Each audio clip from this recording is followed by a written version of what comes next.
Hello, and welcome to our first ever PM Power Surge event. Today's session is brought to you by the YP Edge Young Professionals Network. And YP Edge is a program of our York County Regional Chamber of Commerce, and we're coming to you live from our Chamber's One Button studio. My name is JP McFadden, and I'm an Assistant Vice President and Branch Manager of Arthur State Bank here in Rock Hill. But today, I'm coming to you as a member of the Chamber's Young Professionals Advisory Board. Today's session is all about the political, economical, and environmental impact of nuclear energy in our community. We've been connecting with Duke Energy and Catawba Nuclear Station, and we have a really informative program for you here today. So while we get settled in, here's a quick word from today's sponsor, the Home Team. Hey, we're the Home Team at Allen Tate Realtors. Thanks so much for being here at this virtual event. We certainly wish we could be there in person and look forward to being able to do that again soon. Thank you for the Chamber. We are proud members and have been for several years, and look forward to continuing our partnership with the Chamber. And for all of your real estate needs, make sure you reach out to us. We're on all social media platforms, the Home Team, and you can always reach us on our website at theht.com.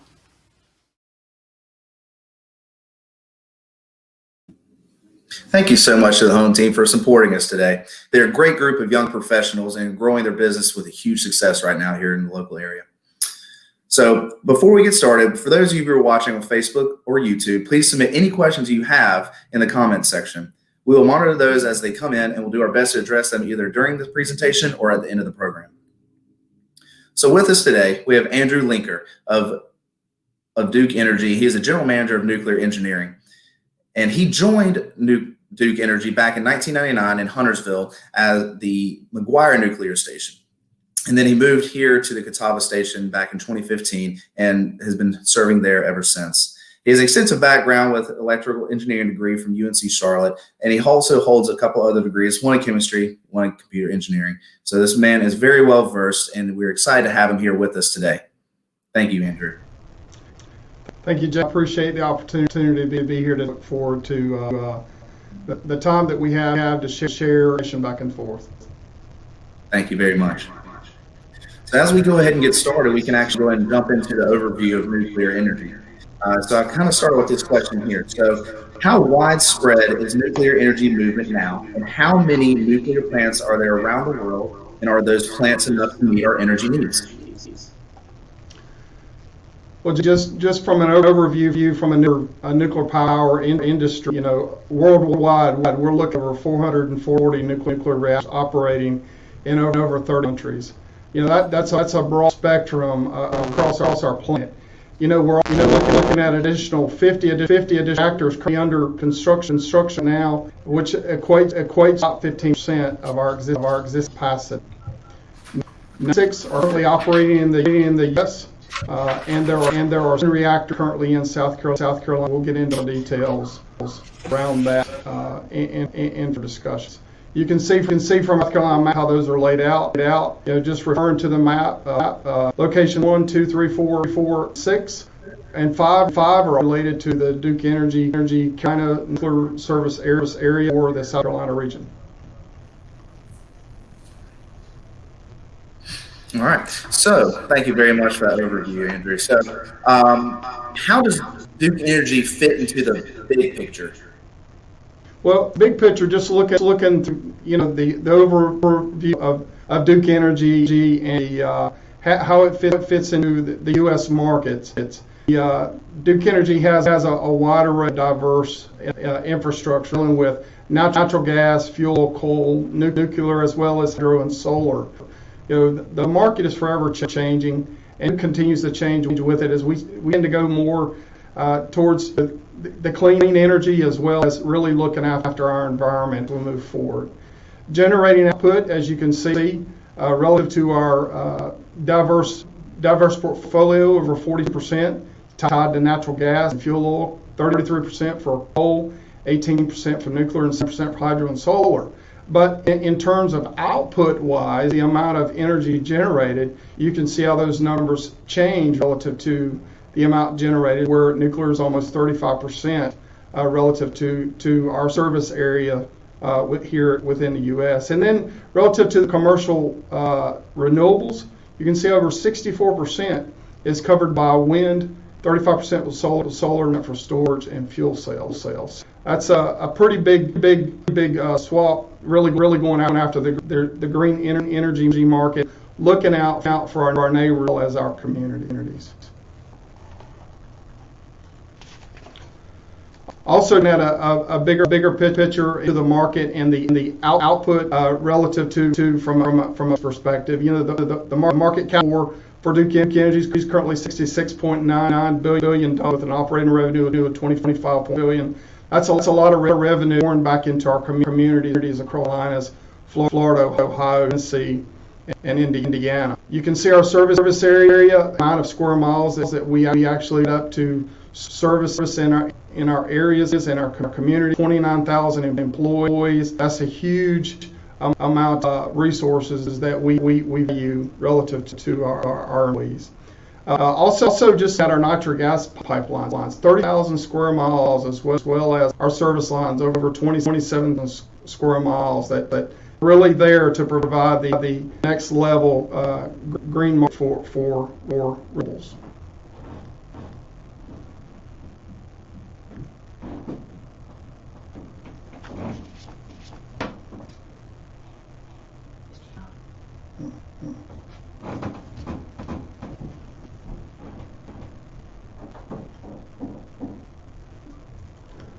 I'll just continue on looking at our current power at Duke Energy. We currently have, as I noted in the South Carolina slide, we have 6 nuclear sites laid out. One of them, the Oconee, that's where 3 units are in position, as well as at the site that's right here in York County. Very proud of that's units 1 and 2.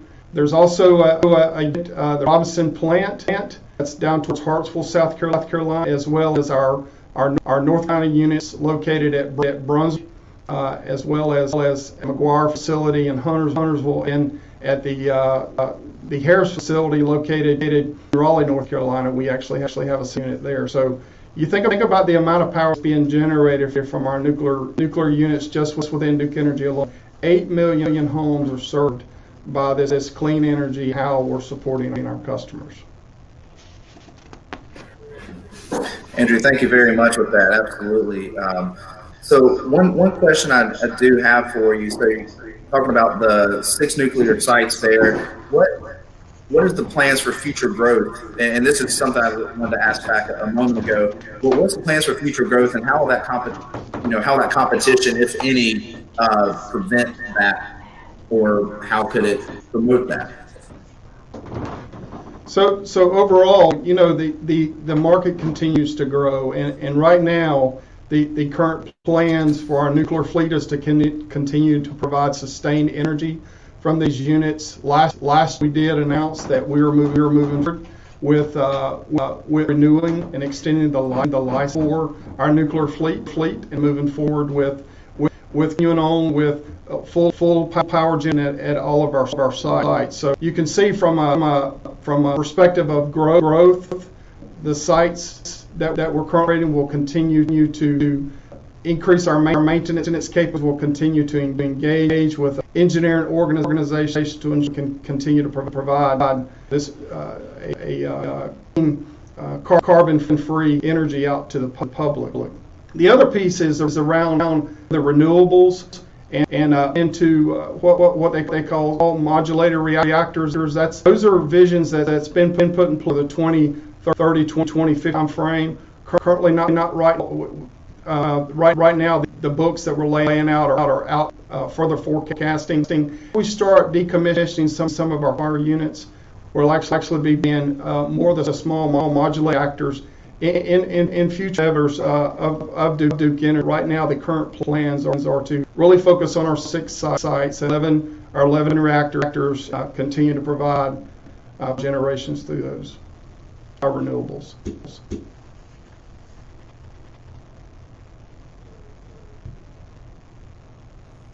Thank you very much, Andrew. So moving on from where you were starting with these sites, can you kind of segue into explaining maybe just from a technical difficulty? I've lost sound on this.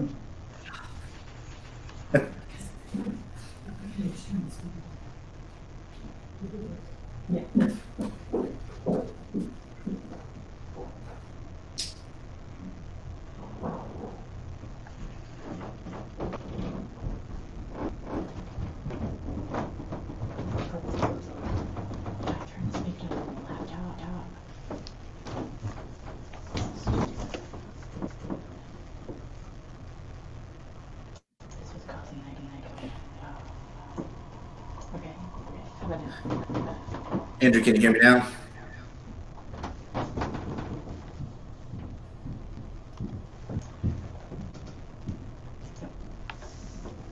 Again, JP.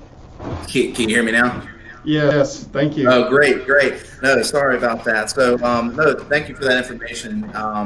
So, talking a little bit about competition there and how you move forward. So, you started talking about the 6 sites and covering 8 million homes. I'm wanting to know, and we all would like to know, on a basic level, what is the basic function of the plan, or how does it work? Your average day there. Well, just from an average day, I will tell you, we are very very fortunate to have an opportunity to work for the company. I've been with the company 21 years, and very pleased the efforts that Duke put into ensuring first and foremost safety at the power plant. When you walk through the doors, you're working in one of the most environments on the planet, because we put safety first. The next item is we focus on quality.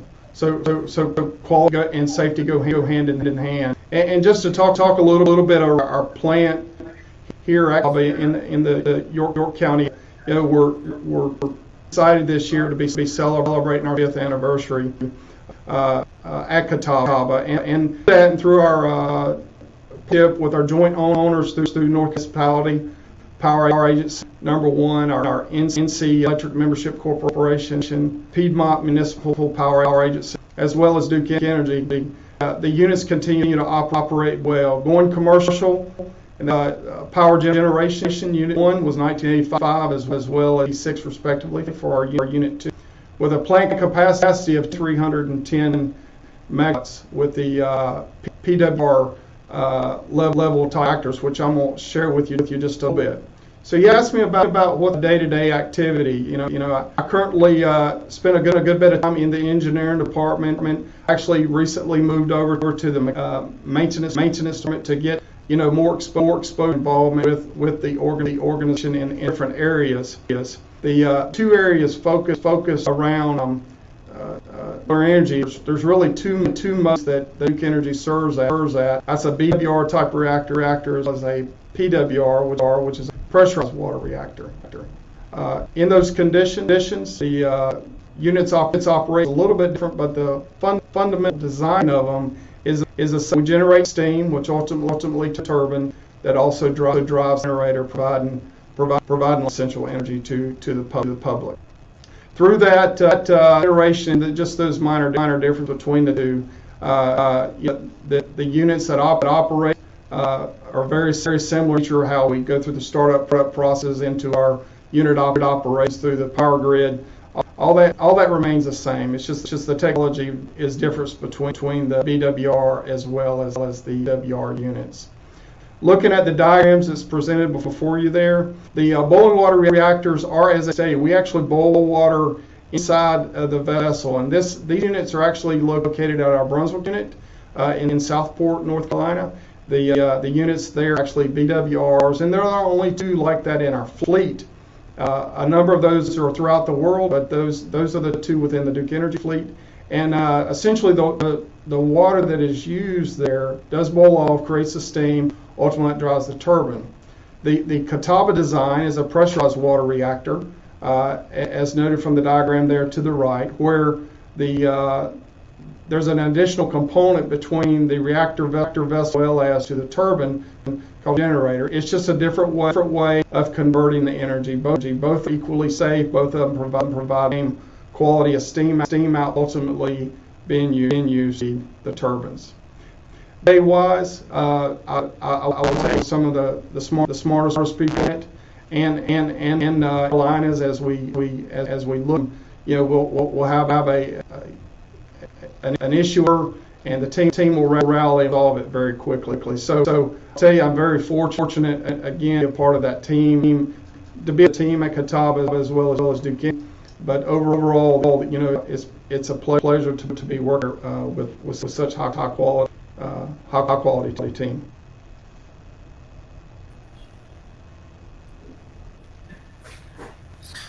Thank you very much, Andrew, on that. a pretty intense process. I mean, I know there's a lot greater detail that y'all deal with day to day, so I appreciate you bringing it down to that point. So one thing I kind of want to move into is the environmental impacts of nuclear energy, and it sounds like it's a pretty intense process handling the nuclear waste. So what is the environmental impact if one of the safety standards were to fail, such as one of these containers that holds the nuclear waste and things of that nature? Yeah, I think that's a great question, JP. And I'll tell you, let's start off this conversation. It starts with safety, and we don't ever end with one safety in place. We go in with multiple layers of safety in mind, as well as multiple layers of design in mind. On screen you have an image of what we refer to as a fuel assembly. Inside that fuel assembly is made up of individual rods. It's 193 rods made up of assembly, and inside each rod is actually little tiny fuel pellet about the size, well, is displayed there screen for you. But they're about the size of a pencil eraser, and those are the uranium pellets that are used.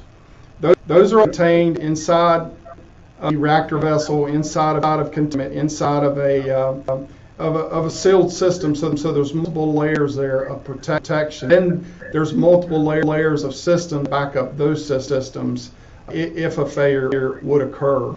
Relative to our spent fuel, we do have a spent fuel storage process, and presented there on the screen is a picture of spent fuel pool, where the fuel that is either spent or waiting to be used are stored, and then ultimately once the fuel's been used and the fuel is spent or used to where there's very low energy levels remaining, we actually transfer that to a dry fuel storage canister located there on the right of your screen. That canister is actually for long-term storage.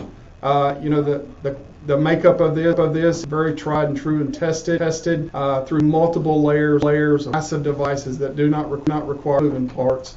The cameras are over 3 foot thick, highly qualified, evaluated, and they're also licensed or NRC.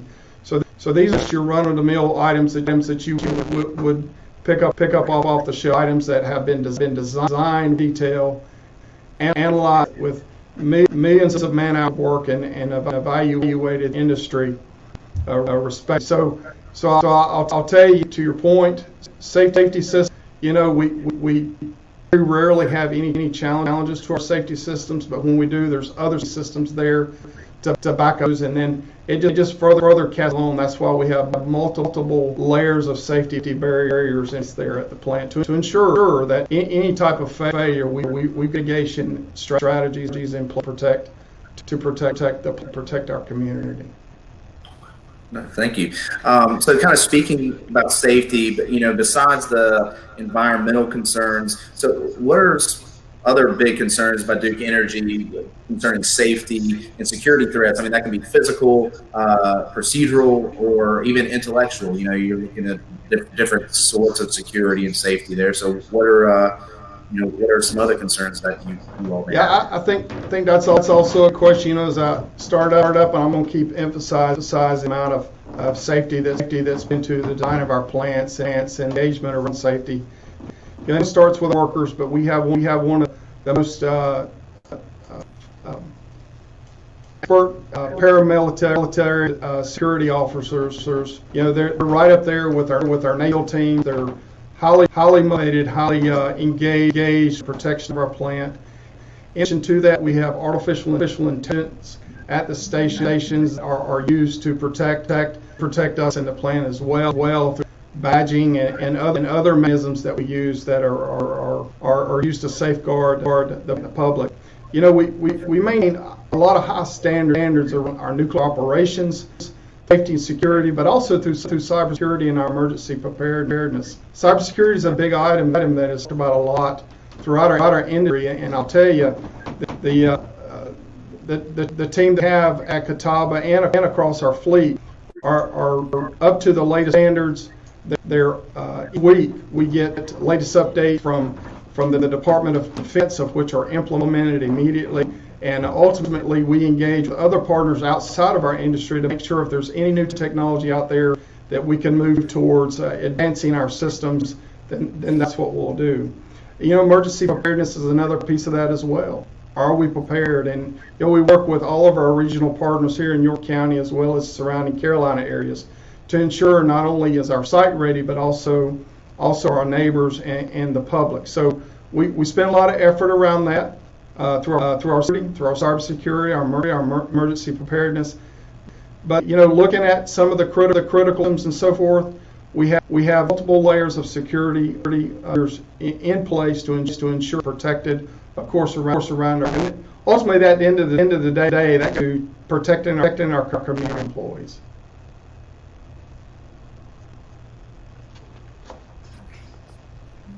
Thank you, Andrew. So, as a quick reminder for everyone who's watching on Facebook and YouTube, please submit any questions that you may have so we can address those during or after the presentation. So kind of moving out of the environmental side of things and more into the efficiency and the beneficial side of nuclear energy, with so many necessary precautions, what are the pros and cons of nuclear energy compared with other energy sources, and how can you work towards decreasing the carbon footprint, which you've already talked a little bit about, but when in the environment that we're in, we've got to look at these pros and cons and how you can always get better. It's always around perspective. And you think about the size of the uranium fuel that was on the previous screen, and how that relates to the amount of let's just take for instance natural gas or gallons of oil or of coal. You can see there on your screen that one of those small pellets, a single assembly contains thousands of those pellets that has as much energy as 17,000 cubic feet of natural gas, 149 gallons of oil, as well as 1 ton of coal. So there's a lot of energy into a uranium pellet. In addition to that, just look at the diagram to the right there around the reactors. Compares to, let's say, the Hoover Dam or gas turbines. You can see from an environmental perspective that there's a significant difference between when you're operating a nuclear reactor and operating one of these facilities. And what that comes down to is the amount of energy you generate really per square foot, which ultimately will lead to a smaller footprint relative to the area we live in and the area we work in. I'd mentioned a little bit around nuclear energy being clean and green, being an industry leader, but it really comes down to climate goal and our net zero carbon emissions that we're targeting for 2050.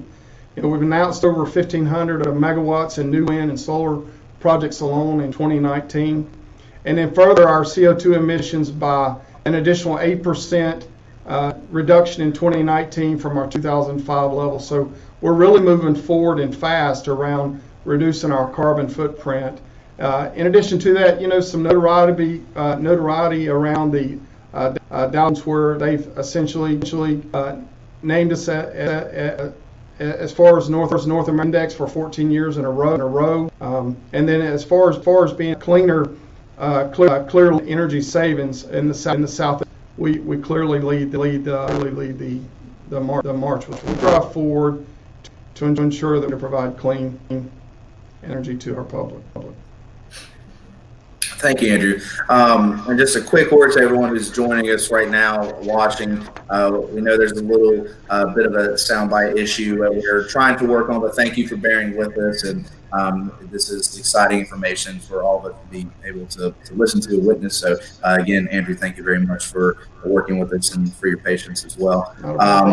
So a little bit more into the reliability side, that kind of, I think that's kind of a smooth segue into it with talking about economic advantage, the cost, the maintenance, the job creation. What is the advantage there? We'll just look at South Carolina specific as far as an advantage goes. We didn't just do energy alone, just South Carolina area for the Oconee, Catawba, Hobson plants. over $164 million in South Carolina property taxes alone being for those plants. That's in 2019. And also 1.9 million paid in York County property taxes alone. $6 billion in economic impact to South Carolina. You know, I'd mentioned all those jobs, all those benefits. Those employees are notorious for turning around and giving really back to the public because of the engagement with the community. So you can there through foundations and through our charitable donations, over $743,000 alone given back to South Carolina to the engagement from our employees as well as the engagement from our company.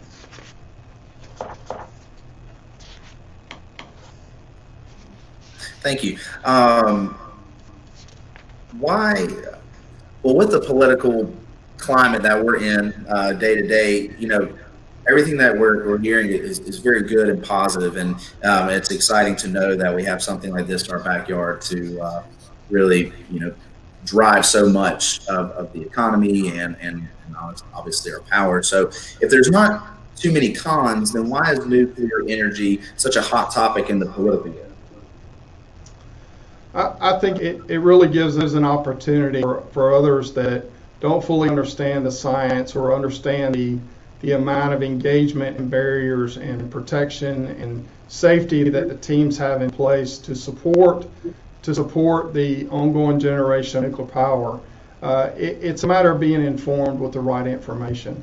You know, that's what it comes down to. And opportunities like this you guys are giving me to get out into the public and provide some insights around just how safe the plants are in the engagement and involvement that we have with energy, as well as ensuring that at night when you go to bed, plant will continue to operate safe, continue to generate great carbon energy.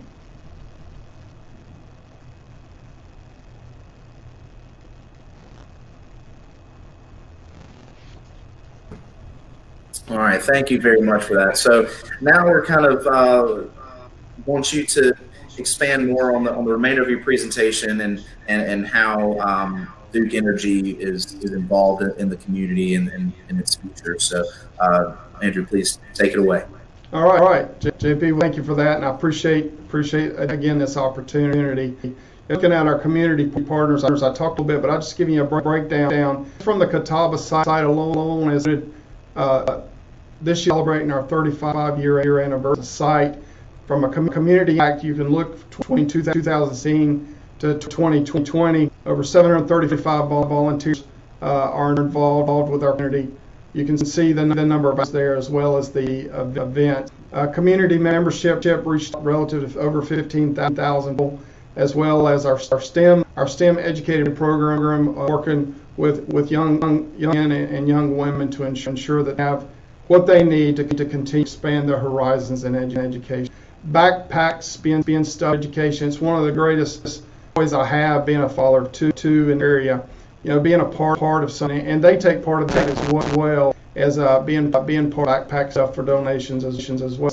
The bikes, you know, for children at Christmas. You know, being a part of the main group, being firsthand, seeing the number of folks going on assembling hundreds and hundreds of bikes we're involved with each year. Pints above it, as well as, you know, the amount of blankets and engagement that we do with the community continues to serve as an asset. You know, really helps folks understand what we're really out to provide to the public beyond energy. As far as our environmental, economic, and reliability consequences, the North Carolina,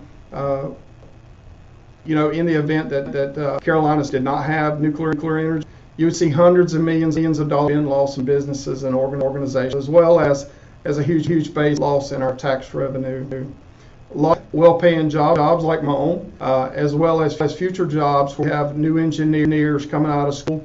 We have new technicians joining in our groups, as well as operating teams that are coming in out of our nuclear Navy and being able to become part of our team, as well as going through our training program at our station. We have, you know, talked about the North Carolina and South Carolina regions and the power generated by our nuclear sites. You're looking at over 74 million megawatt hours shortfall in North Carolina, as well as 62 million megawatts shortfall in the South Carolina region. So that's very significant from a 24/7 energy creation.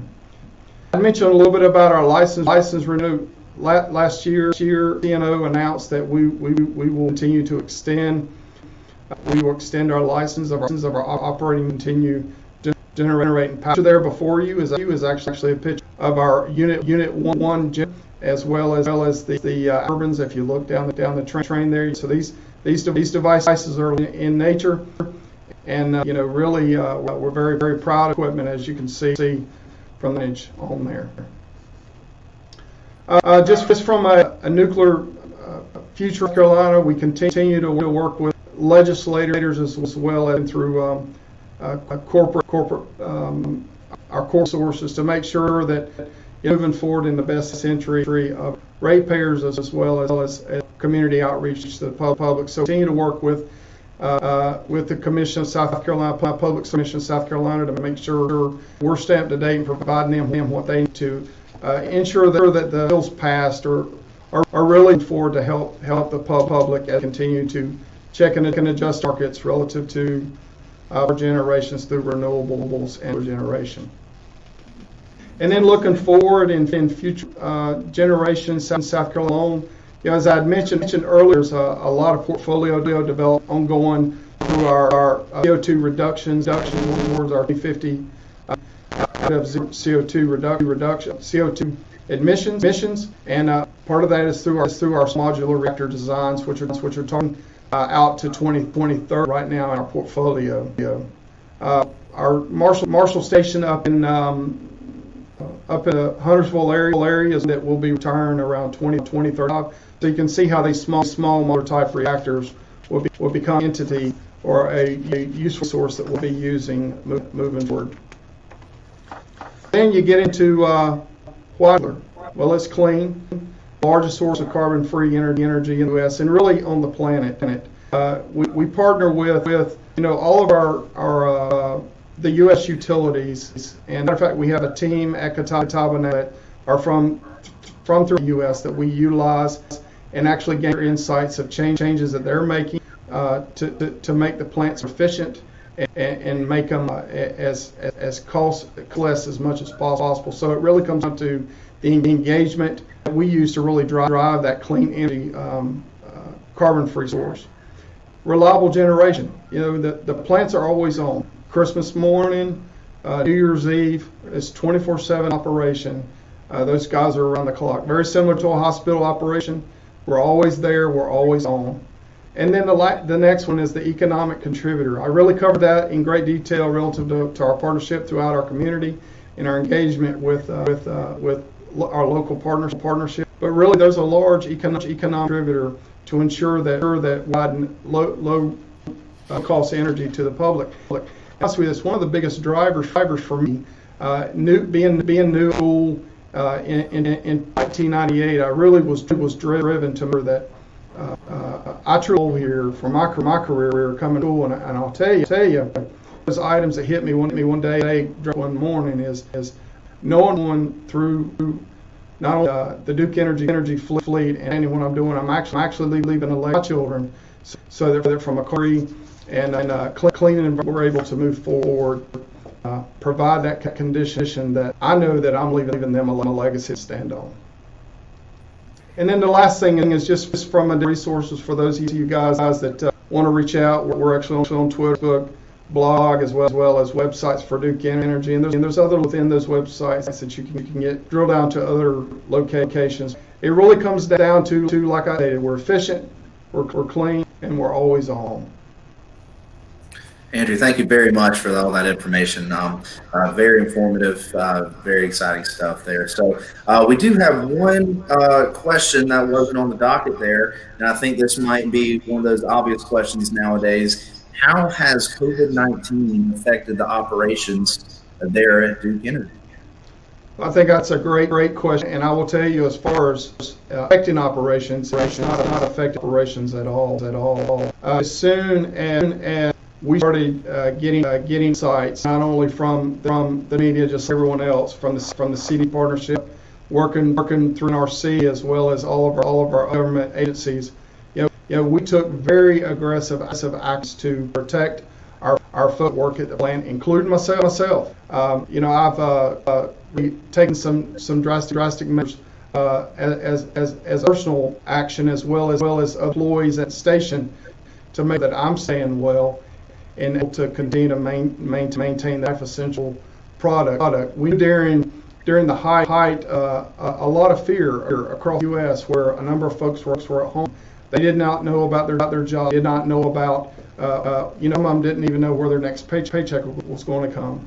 The main thing we're focused on is we will continue to provide safe and reliable energy. And we did that was protecting teammates and protecting our staff at the plant. So we set up very rigorous and challenging conditions for our employees to ensure that we maintain their safety through a significant amount of testing, through a significant amount of screening. We all are screened before we even step foot onto the property. We come through certain times of the day to where we do not interact with any of the operators or shift maintenance folks so that they're isolated from the rest of the teammates there at the station so that we're protecting them to maintain their health as possible. So a lot of folks have been put into that. We continue that, and until this is behind us, we'll continue to focus on protect our team, ultimately protecting power generation. Andrew, thank you very much. That's a very relatable thing nowadays with still the uncertainty. And Duke Energy has been a driving force. I'm sure will be for many years to come. So thanks again, Andrew, for joining us today, and Sarah Collins, who's the Public Relations Director here at the Taba Nuclear Station. And she's been working with us behind the scenes to put this program together. Thanks again to our sponsor, the Home Team. And if you're interested in participating in future programs like this, or if you have more information on Chamber's Young Professional Program, give us a call. The information is right here on your screen. If you're watching live, please make sure to note the next event, which will be a conversation on diversity and inclusion. This will be a virtual program next Tuesday, October 27th at 11:30 a.m. The focus will be on the diversity, inclusion, and policies in the workplace. It's open to the public. Be sure to register at the link below. Thank you for tuning in. We look forward to seeing you all in the future very soon. Have a great week.